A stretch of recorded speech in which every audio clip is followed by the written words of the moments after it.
what ifs. I think Jody at one point talked about the what ifs. And a lot of times when we think about what ifs, we think of Chicken Little. You know, what if the sky is falling? The world is coming to an end. And what if I can't afford this? And what if I can't do that? And all those kinds of things. Well, today we're going to talk about what ifs in a completely different way. And it comes out of a experience I had a couple of weekends ago. I went to a National Speakers Association meeting. It's a professional organization for people who are, you know, professional speakers. And there was a gentleman up there, his name is Mike Rayburn, who gave the presentation. And he travels all over the world engaging with corporations that want to remind their employees about the importance of creative thinking, especially as regards to change, because as you know, especially with corporations that are lumbering, as they tend to do, they all need to know, and the employees especially need to remember that change is important, and change is growth, and change is what keeps companies from going under. Have to be able to innovate and be creative and so on and so forth. And he told this wonderful story, and the theme of his whole talk was what if, but turning it around to being a key of productivity or a key to creativity, which is who we all really are. If you just go back to Ernest Holmes said, we are all willing, knowing, conscious centers of life. We are surrounded, immersed in, and there is flowing through us a creative something, call it whatever you will, God, Spirit, Divine Presence. That is who you really are. Anyway, this gentleman was talking, he travels all over the world, he's done concerts at Carnegie Hall, he's an entertainer as well as a speaker and consultant about change. And so what he was talking about was change, and he told this wonderful story, and it illustrates how what if can be a key to whole new ways of thinking about things. And this is the story. There was it happened, I guess, in the probably the 1980s, 1990s. There was a flash flood at a small community in Nebraska. And as is present in most farming communities, at least in one town in a county, there is a farm supply store there that has all the things from cleaning up barns and fixing things and taking care of animals and all of that. So that morning, the flood had cleared away, and all the employees arrived at the front of the store with their manager, and the conversation was, oh boy, we have got a mess here, because there was at least 2 inches of just muck throughout the whole store. Just, you know how it is. It's not only muddy, but it's probably stinky too. Anyway, so they were all talking about what is our strategy to clean all of this up? How many days is it going to take us to clean all this up? And can we get some extra help in? And what should we do? And how are we going to do it? And when? And why? And where? All those left brain kinds of things. And suddenly the manager said, what if we open the store anyway? They opened the store anyway, mud and all. They had their cashiers in the front, and all the other employees were behind the cashiers. And as people came in to get their needed supplies to help out with cleaning up after the flood, they gave the list to one of the runners, one of the employees who ran through the store with their boots on, got the stuff they needed, brought it to the front of the store, the person paid for it, the next person in line came up, everybody got their things, and the store was able to stay open. Just because somebody said, what if? And that took them to a different way of looking at the whole situation.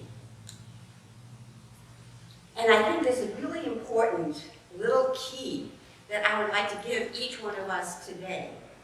Because so many times, we tend to assume, even though we know we're spiritual beings, we tend to assume that things are being run by our operating system, which is also called the brain. And the brain's real function, as it has developed so far with us mammals, So far, it's mostly a protective device. It tries to keep everything the same and not be creative. And yet at the same time, here we are as spiritual beings. That's what Ernest Holmes says. We have a divine presence. We are born, we are creativity. Every single one of us. We don't have to be creative as artists or painters or musicians. Although some people have these great gifts.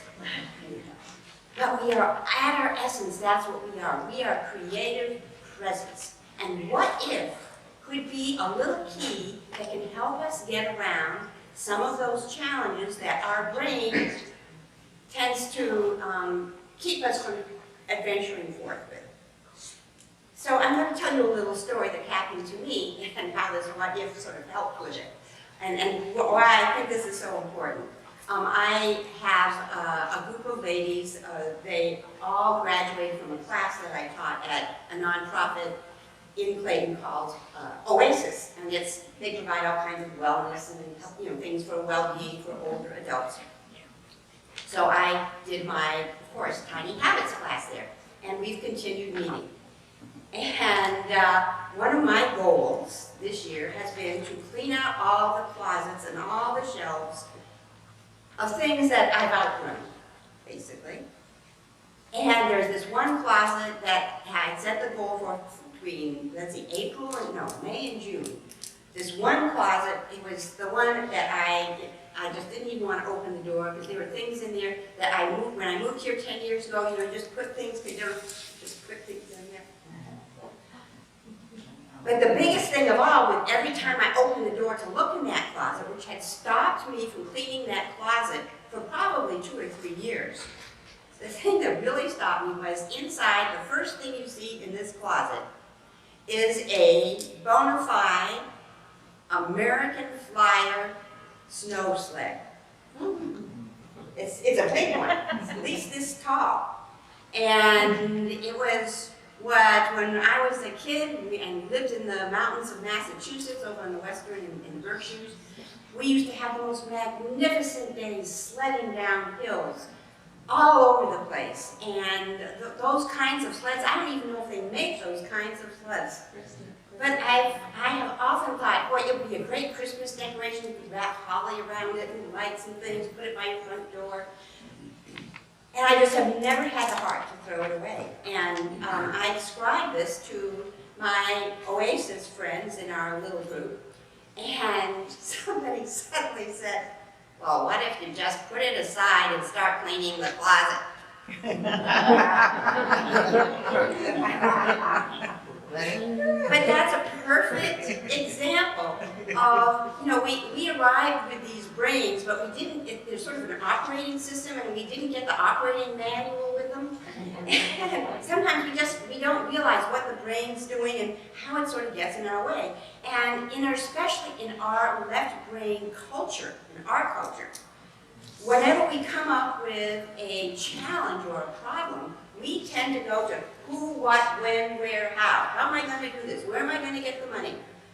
So on and so forth. And we go to all those kinds of places instead of just looking for a possible, well, how's the way to get around this and do it differently? The other thing that really keeps us from creativity are actual lies that our brain tells us to keep us in our place. I'm going to give you a few of them. See if, I'm sure a few of us have said these things to ourselves. I'll do it tomorrow. That sound familiar? So when we keep on putting things off, what happens? Everything stays the same. I'll have just one more. What does it do? It keeps us the same.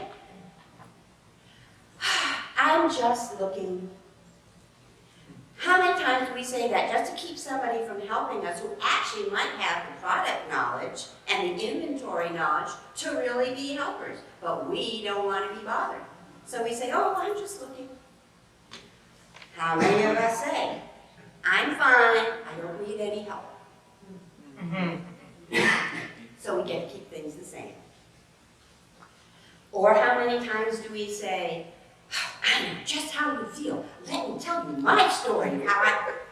Instead of saying, I don't know how you feel. I can't even imagine how you feel. I'm here for you. Tell me your story. And how many of us have signed off on something that says, I have read and I have agreed to your terms of this agreement for this particular act. In fact, I guess somebody is assuming that we read and agreed to the terms of this particular operating system before we came here. But anyway, there's lots of things that happen that when we get to a challenge, we either dive off from it, or we look at all the ways that we left-brain ways that really keep us in the same place. They don't necessarily give us the answer for true creativity. Whereas what if can be a wonderful, wonderful way to duck around that challenge and find some new ways to think about it. So, here's one what if story, and I'm sure quite a few have heard about this. There's a young man named Xavier Jones who was going to graduate from 8th grade last week. And the night before he was going to go to his graduation, his grandfather's truck broke down. So Xavier had no way of getting to this graduation. And so instead he just decided to walk. And he walked 6 miles to that graduation. And as a result of that little, what if I just go ahead and walk, he is getting a full-pay scholarship to college because people were so impressed by what he did and that he didn't let that challenge get in the way. Here's another one that I did without even realizing it in my earlier life. I was in a career with sales and marketing, very high pressure. And mornings are my, that's my most productive time. It's really, even today, hard for me to sit still and do all the things I'm supposed to do, like do some sort of self-reflection, do my exercises, do my journaling, and do all of this, because I want to just dive right in and start getting busy. And so one day I said to myself, what if I had a lady in waiting? How would my life look different in the mornings? In the first place, all my clothes would already be laid out for me, all the choices would have been made, everything be ready to go. And I would walk into my kitchen, and the kitchen would be all clean and neat, and right there would be my little espresso maker all set to go, and whatever I needed for breakfast, and in my meditation area, there'd be a little bouquet of flowers, and I would just go and just do everything. And I realized, well, what if I just did that for myself? And ever since then, my mornings really started changing. I started doing the meditation, the journaling, doing my exercises with some tiny habits help. Started doing all of those kinds of things. It started with just what if? What if I had a butler or a maid? Okay. Think of that for yourself when it comes to self-care. We all know there are things we should be doing for self-care. Suppose you had a butler to take care of your self-care. What would it be? What would it look like? Maybe those are things you can do for yourself. And here's one more example. A couple of nights ago, I think I should preface this. I'm a person who has lots of highbrow and lowbrow loves, things I love to do. I love, like on the mornings when I'm driving here, I love to listen to Sunday Baroque on Classic 107.9. I love to go to the opera. But I also love to sneak out with my daughter Amy and go see Fast and Furious 10. And there is a new Fast and Furious, number 10 was just released with Vin Diesel and all these guys. All these guys are in it are ex-wrestlers. So you know that's where they knew how to act because they've been wrestlers, right? Not only that, but they're big and strong and powerful. And there's giant explosions, and I have to laugh because these guys don't have lightsabers, they don't have machine guns, all they have is Dodge Chargers that are souped up. But somehow they save the world from the most evil menace. The reason I love to go to these movies is because I absolutely know, well, number one, it's a replacement for going on a roller coaster ride. And I love roller coaster rides, and they're just pure fun. And that's what these are. They're not serious, but it's going on a big roller coaster ride. But no matter what happens, I absolutely know beyond a shadow of a doubt that my heroes are going to be okay. That everything is going to be fine. What if we all lived our lives that way? Everything is going to be just fine. It's going to be okay. We are going to be okay. In fact, we are okay. I think that's what Wayne Dyer once was talking about. He said there's something, to be spiritual is to have a certain knowing. There's an inner knowing that's there. If we will just be still enough and take the time to do our spiritual practice, whatever that might be, to be in touch with that knowing. And when we are, then the challenges of life, they aren't quite as overwhelming. And not only that, but when we open ourselves up to those little tiny what if, those little tiny what ifs, maybe there's a place where we can actually go totally around that challenge and do something completely different. So that's the message today. We are creative beings. And we don't have to just be run around like a little dog chasing a stick. So I'm going to close with my favorite Buddhist saying. I think this comes from Buddha. Not from Buddha, but from a Zen master of some sort. And it's my favorite saying of all time. One of them anyway. When you run after your thoughts like a dog chasing a stick, every time a stick is thrown, you go running after it. Instead, be like a lion. Rather than chasing the stick, the lion turns to face the thrower. One only throws a stick at a lion once. You are lions. You are lions. You are lions. We are all lions. We have to remember that, in essence, is who we really are. What if we decided to really embrace being the lion? Namaste.